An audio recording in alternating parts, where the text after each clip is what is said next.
ഷോയിൽ നിന്നും ഞെട്ടിപ്പിക്കുന്ന റിപ്പോർട്ടുകളുമായി നാളെ തിയേറ്ററുകളിലെത്തുകയാണ് ഗൗതം വാസുദേവ് മേനോൻ മെഗാസ്റ്റാർ മമ്മൂട്ടിയെ നായകനാക്കി സംവിധാനം ചെയ്ത Dominic and the ladies first. ഇതിനോടകം പുറത്തുവന്ന റിപ്പോർട്ടുകളനുസരിച്ച് മമ്മൂക്കയുടെ അടുത്ത ബ്ലോക്ക് ബസ്റ്റർ ആവും ഡൊമിനിക്. ലോജിക്കില്ലാത്ത മാസ് സീനുകളുടെ അതിപ്രസരമോ ലാഗോ ഇല്ലാതെ ഫാസ്റ്റ് പേസ്ഡായി കഥ പറഞ്ഞു പോകുന്ന ഒരു കിടിലൻ ഇൻവെസ്റ്റിഗേഷൻ ത്രില്ലറാണ് Dominic and the ladies first. ഇതോടെ നാളെ ബിഗ് സ്ക്രീനിൽ സിനിമ കാണാൻ കാത്തിരിക്കുന്ന പ്രേക്ഷകരുടെയും ആരാധകരുടെയും പ്രതീക്ഷയും വർദ്ധിച്ചിരിക്കുകയാണ്. ക്വാളിറ്റിയുള്ള സിനിമകൾ മാത്രം തിരഞ്ഞുപിടിച്ച് നിർമ്മിക്കുന്ന മമ്മൂട്ടി കമ്പനിയുടെ 6ാമത്തെ ചിത്രമെന്ന നിലയിൽ ഡൊമിനിക്കിന് പ്രഖ്യാപന നാൾ മുതലേ ഹൈപ്പ് ഉണ്ടെങ്കിലും ഇപ്പോൾ പുറത്തുവന്ന റിപ്പോർട്ടുകളനുസരിച്ച് വീണ്ടും ഹൈപ്പ് ഇരട്ടിയായിരിക്കുകയാണ്.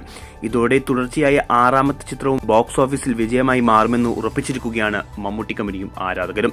നിലവിൽ ഡൊമിനിക്കിന് വലിയ രീതിയിലുള്ള അഡ്വാൻസ് ബുക്കിംഗ് ഇല്ലെങ്കിലും നാളെ ആദ്യ ഷോ കഴിയുന്നതോടെ എല്ലാം മാറിമറിയുന്ന കാഴ്ചയാവും എല്ലാവരും കാണാൻ പോകുന്നത്.